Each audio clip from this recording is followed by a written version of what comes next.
Hello everyone, my name is Shanu Kumar Singh. तो friends, आज के इस वीडियो में हम लोग डिस्कशंस करने वाले हैं डिविडेंड क्या होता है, डिविडेंड यील्ड क्या होता है, इंपॉर्टेंट डिविडेंड डेट्स क्या होते हैं और डिविडेंड्स का क्या रोल्स होता है आपके पोर्टफोलियो क्रिएशंस में। ओके ना। और आपको ये लॉन्ग टर्म्स में और शॉर्ट टर्म्स में आपको ये क्या प्रॉफिट देता है, सारी चीजों के ऊपर डिस्कशंस करेंगे। तो वीडियो को शुरुआत से लेके लास्ट तक देखिए, है ना। तो आपको डिविडेंड्स और के से रिलेटेड सारी क्वेरीज आपकी सॉल्व हो जाएगी। तो चलिए हम लोग स्टार्ट करते हैं। देखिए, बेसिकली डिविडेंड होता क्या है। डिविडेंड मतलब होता है प्रॉफिट शेयरिंग्स। ओके ना, आप हिंदी में उसे लाभांश बोल सकते हो। तो कंपनी अपने प्रॉफिट से कुछ हिस्सा वो शेयर होल्डर्स के बीच डिस्ट्रीब्यूट करती है ना। From the board of management इस चीज का डिसीजंस लेता है ना, कि कितना करना चाहिए, कब करना चाहिए। उसके कुछ इंपॉर्टेंट डेट्स जो होते हैं, like record date, ex dividend dates, dividend declaration date, है ना। तो इन सारी चीजों के ऊपर डिस्कशन सभी होगा। तो डिविडेंड्स का मतलब क्या होता है, प्रॉफिट शेयरिंग्स। ओके ना, कंपनी अपने प्रॉफिट से अपने शेयर होल्डर्स के बीच जो शेयर करते हैं उसे हम लोग डिविडेंड्स बोलते हैं। अब देखिए यहाँ पे क्या डिफाइन किया गया है। Dividends is the distribution of the company earning to its share holders and it is determined by the company board of directors. जैसा मैंने बताया कि ये बोर्ड ऑफ डायरेक्टर के द्वारा ये डिसीजंस लिया जाता है कि हमें कितना प्रॉफिट शेयरिंग करना है, कब करना है, राइट। अब देखिए, जो डिविडेंड्स होता है इन फॉर्म ऑफ आपको कैश में पेड किया जाता है और कंपनी फॉर्म ऑफ इन्वेस्टमेंट में भी पे करती है। वो कंपनी के डिसीजंस के ऊपर डिपेंड करता है, राइट।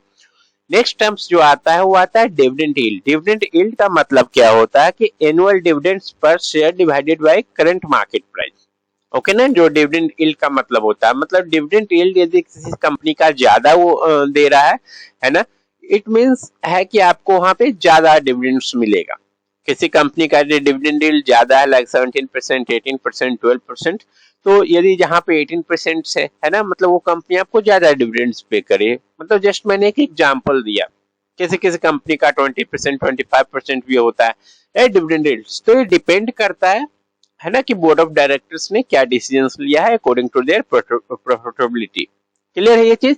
अब देखिए, जो कुछ इंपोर्टेंट डेट्स हैं, सबसे पहले आता है अनाउंसमेंट डेट। अनाउंसमेंट डेट के दिन क्या होता है, जो कंपनी के जो मैनेजमेंट पर्सन होते हैं, बोर्ड ऑफ डायरेक्टर्स, वो डिसीजंस लेते हैं कि हमें डिविडेंड्स कब देना है ना। रिकॉर्ड डेट्स कंपनी का क्या होगा, एक्स डिविडेंड डेट क्या होगा, है ना। और उसमें एलिजिबिलिटी क्राइटेरियाज वगैरह जो होते हैं record date and ex dividend date के अनुसार, ये सारी चीजें अनाउंसमेंट डेट के दिन ये चीज क्लियर होती है कि कंपनी का रिकॉर्ड डेट कब है, एक्स डिविडेंड डेट क्या है।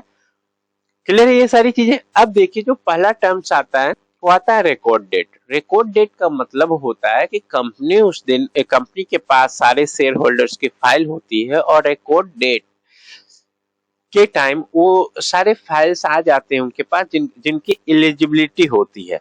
मींस आपको कब शेयर खरीदना है, जब रिकॉर्ड डेट के 2 डेज पहले एक्स डिविडेंड डेट होता है ना। और एक्स डिविडेंड डेट से पहले record date, ex dividend date and record date के पहले यदि आप शेयर को बाय करोगे, तब रिकॉर्ड डेट के दिन आपका जो नाम होता है वो शेयर होल्डिंग्स की लिस्ट में जाता है कि आप एलिजिबल हो डिविडेंड प्राप्त करने के लिए। तो ये चीज आपके माइंड में क्लियर होना चाहिए। रिकॉर्ड डेट के दिन कंपनी के पास सारे फाइल्स में शेयर होल्डर्स के नाम होते हैं जो एलिजिबल्स होते हैं। कौन एलिजिबल्स होते हैं, जो एक्स डिविडेंड डेट के पहले बाय करते हैं शेयर्स को, राइट, है ना। वो डिविडेंड्स के लिए एलिजिबल्स होते हैं। अब देखो यहाँ पर क्या लिखा हुआ है, एक्स डिविडेंड डेट में the date on which the dividend eligibility expired is called ex dividend date, है ना। और सिंपली एक्स डेट मतलब आपको जो शेयर्स बाय करने हैं एक्स डिविडेंड डेट के पहले बाय करने हैं, तभी रिकॉर्ड डेट में आपका नाम आएगा कि आप एलिजिबल्स हो डिविडेंड प्राप्त करने के लिए। क्लियर है ये चीज।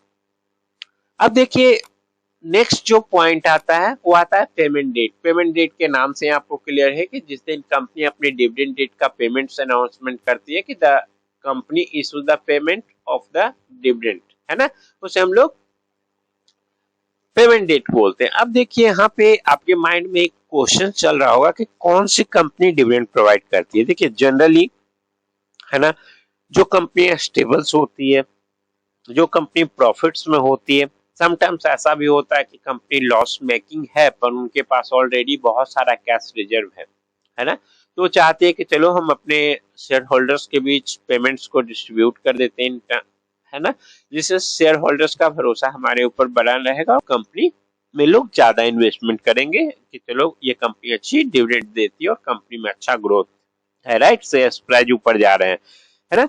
तो ये चीज है जनरली, है ना। सम एक्सेप्शंस में ऐसे देखेंगे लॉस मेकिंग कंपनी भी देती है डिविडेंड्स की, चलो शेयर होल्डर्स तो कम से कम बचे रहे, है ना। तो ये डिपेंड्स करता है और ये कोई मैंडेटरी चीज नहीं है कि कंपनी को डिविडेंड देना ही है, वो कंपनी के बोर्ड ऑफ डायरेक्टर्स डिसाइड करते हैं कि यदि उनका मन है कि चलो हम अपनी प्रॉफिट्स को शेयर होल्डर्स के बीच में शेयर्स कर देते हैं, है ना, तो वो दे सकते हैं, लेकिन ऐसा कोई मैंडेटरी नहीं है।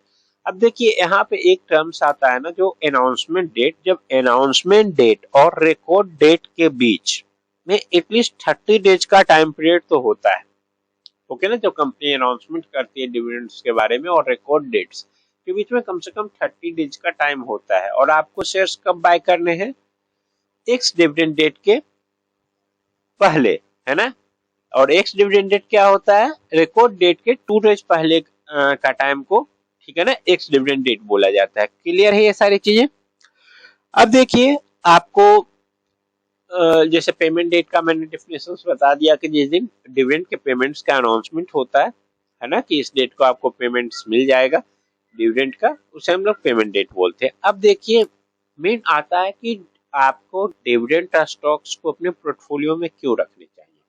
सबसे पहला चीज है ना, कि यदि आप मार्केट में लॉन्ग टर्म्स के लिए सोच रहे हो, है ना, तो दो चीज होता है, शेयर्स ऊपर नीचे होगा, है ना, लेकिन यदि आपको स्टॉक से अच्छे पेमेंट्स मिल रहे हैं डिविडेंड के टर्म में, तो शॉर्ट टर्म में स्टॉक्स नीचे भी आ रहा है तो वो आपका जो लॉस होता है वहाँ वो मेकअप हो जाता है ना। एंड लॉन्ग टर्म्स के लिए आपके पास एक कॉन्फिडेंस होता है, चलो यार ये तो इतना परसेंट हमें ईयर्स में दे ही रही है ना, जो आपकी क्या करता है इन्फ्लेशन को बीट कर देता है, ठीक है। जनरली अच्छी अच्छी कंपनियां जो डिविडेंड देती है कोई 10%, 12%, 17%, है ना, 20% ऐसे, तो क्या होता है क्या स्टॉक नीचे भी है तो आपको कोई ज्यादा, मतलब शॉर्ट टर्म्स में यदि नीचे तो आपको कोई ज्यादा प्रॉब्लम्स नहीं होता, आपको वहां से अर्निंग्स आती रहती है। क्लियर है ये चीज। अब देखिए होता है कि आप सुने होंगे वॉरेन बफेट का स्टेटमेंट्स की आप कुछ ऐसा अपना पैसिव इनकम जनरेट करो जो आप सोते भी रहो तो आपको प्रॉफिट्स आता रहे वहां से, है ना। तो स्टॉक मार्केट में लॉन्ग टर्म इन्वेस्टमेंट होता है जहाँ से आप चलो एक बार अच्छे स्टॉक्स देखकर अच्छी कंपनी देखकर आपने इन्वेस्ट कर दिया जहां से आपको डिविडेंड तो आ ही रहा है, प्लस स्टॉक टाइम के साथ ऊपर जा रहा है ना। तो जो होता है आपकी मनी की वैल्यू जो है वो बनी रहेगी, है ना। जैसे आप आज से 5 साल पहले या 10 साल पहले सपोज करो जो 1 लाख रुपीज की वैल्यू यदि आप करंट में क्रिएट करोगे तो कितना हो जाएगा, है ना। और जो ऐसे कैश में रखे जाते हैं उनका क्या होता है, उस समय के साथ महंगाई बढ़ रही है, सब चीज बढ़ रही है तो वो नीचे चला जाता है, राइट। यदि आप मार्केट में इन्वेस्टेड हो फॉर द लॉन्ग टर्म्स तो इसमें सबसे बड़ा जो बेनिफिट्स होता है कि आपको लॉन्ग टर्म्स में रिटर्न्स भी आ रहे हैं यदि स्टॉक प्राइस ऊपर जा रहा है, प्लस आपको कंपनी के प्रॉफिट्स का भी हिस्सा मिल रहा है जो इन फॉर्म ऑफ डिविडेंड आपके अकाउंट्स में आ जाता है।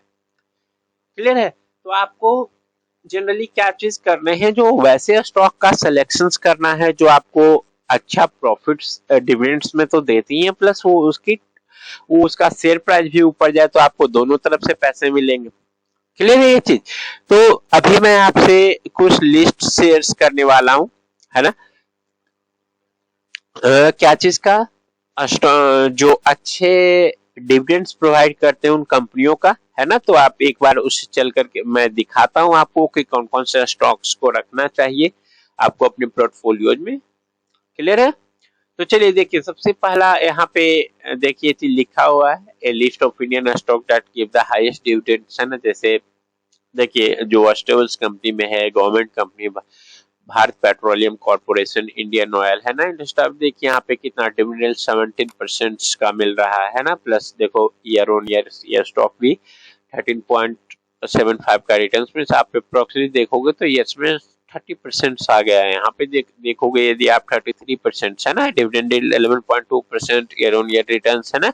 ऐसे देखिए यहाँ पे लिस्ट है, हिंदुस्तान पेट्रोलियम, कोल इंडिया, है ना, ऐसे बहुत सारे ऑयल इंडिया कार्ब है, हिंदुस्तान जिंक, एनएचपीसी है ना। यहाँ पे आप देखिए डिविडेंड यील्ड्स का ये कॉलम है जहाँ कंपनी कितना परसेंट ईयर्स में देती है डिविडेंड्स, ये चीज यहाँ पे मेंशन है। एंड कंपनी का स्टॉक प्राइस का मूवमेंट्स क्या है। तो आप जनरली ये प्रीवियस हिस्ट्री देख करके अच्छे से इन्वेस्टमेंट कर सकते हो और ये डिसाइड कर सकते हो कि हाँ मार्केट में आप कौन से स्टॉक में इन्वेस्टमेंट करके आपको ज्यादा पैसा मिलेगा returns in terms of the stock price plus dividend के फॉर्म्स में। तो यहाँ पे लिस्ट है कुछ लार्ज कैप कंपनियां भी हैं जहाँ पे वो अच्छे डिविडेंड्स देते हैं, उनका रिटर्न्स अच्छा होता है।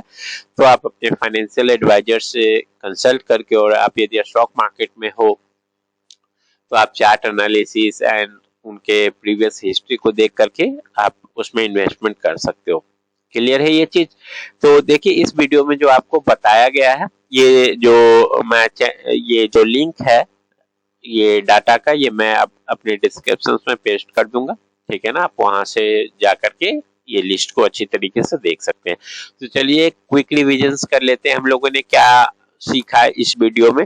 सबसे पहला चीज कि डिविडेंड्स क्या होता है। डिविडेंड्स जनरली क्या होता है, प्रॉफिट शेयरिंग्स कंपनी करती है शेयर होल्डर्स के बीच, ठीक है ना, उसे हम लोग डिविडेंड्स करते हैं और ये डिसीजन कौन लेता है, बोर्ड ऑफ डायरेक्टर्स, है ना।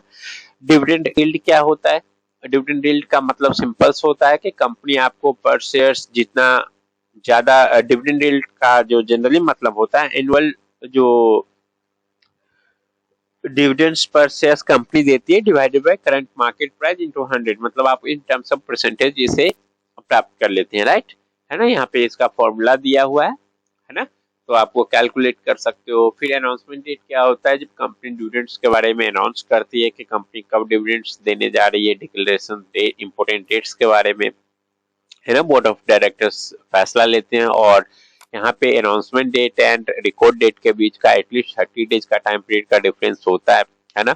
और आपको डिविडेंड्स पाने के लिए एक्स डिविडेंड डेट के पहले आपको अपने शेयर्स को पोर्टफोलियोज में रखना होगा, है ना। और ex dividend date record date के 2 डेज पहले का होता है एटलीस्ट, है ना। तो ये चीज को आपको अपने माइंड में रखने हैं। फिर आप यहाँ पे मैंने डिस्कशंस किया कि क्यों ये इम्पोर्टेंट है स्टॉक मार्केट में डिविडेंड्स को, अपने डिविडेंड्स वाले स्टॉक को अपने पोर्टफोलियो में रखना, है ना, फॉर द लॉन्ग टर्म्स, है ना। तो इन सारी बातों का मैंने क्विक रिवीजन सजेस्ट कर दिया। तो यदि आपको वीडियो अच्छा लगा, है ना, तो आप चैनल्स को सब्सक्राइब कर लीजिए, वीडियो को शेयर कीजिए, लाइक कीजिए। और मैं कोशिश करूंगा नेक्स्ट वीडियो भी एक अच्छी लर्निंग टॉपिक्स के ऊपर दूंगा, ओके ना। जहां जैसे आज की वीडियो में ये चीज क्लियर हो गया कि आपको डिविडेंड से रिलेटेड किसी भी टर्म्स में आपको परेशानी नहीं होगी। हाँ देखिए मैंने एक चीज एक्सप्लेन करना भूल गया था, इंटरिम डिविडेंड क्या होता है। इंटरिम जो कंपनी मिडिल्स ऑफ द क्वार्टर्स, जो हर ईयरली एंड क्वार्टरली कंपनी अपना रिजल्ट पेश करती है, तो यदि वो मिडिल्स में कहीं कभी अपना डिविडेंड पेश कर रही है ना, तो उसे हम लोग मिडिल ऑफ फाइनेंशियल ईयर्स में यदि वो पेश करते हैं तो उसे हम लोग इंटरिम डिविडेंड बोलते हैं। और जब जो फाइनल होता है, लास्ट क्वार्टर्स होते हैं ना ये कंपनी के फाइनेंशियल शेयर का, यदि वहाँ वो डिविडेंड प्रोवाइड करे तो उसे हम लोग फाइनल डिविडेंड्स बोलते हैं। ये चीज आपको क्लियर हो जाना चाहिए, है ना। तो ये टर्म छूटा था और बाकी सारे टर्म्स रिलेटेड टू डिविडेंड्स का होता है, इंपॉर्टेंट डिविडेंड डेट क्या होते हैं और आपका मार्केट में डिविडेंड्स का क्या योगदान है आपको पोर्टफोलियो में रखने से, इन सारी चीजों के ऊपर मैंने एक्सप्लेनेशन किया। चलिए यदि वीडियो अच्छा लगा, है ना, तो आप चैनल्स को लाइक कर देना, सब्सक्राइब कर देना, वीडियो को लाइक करना, ज्यादा से ज्यादा लोगों के पास शेयर कर देना। चलिए thank you to watching this video.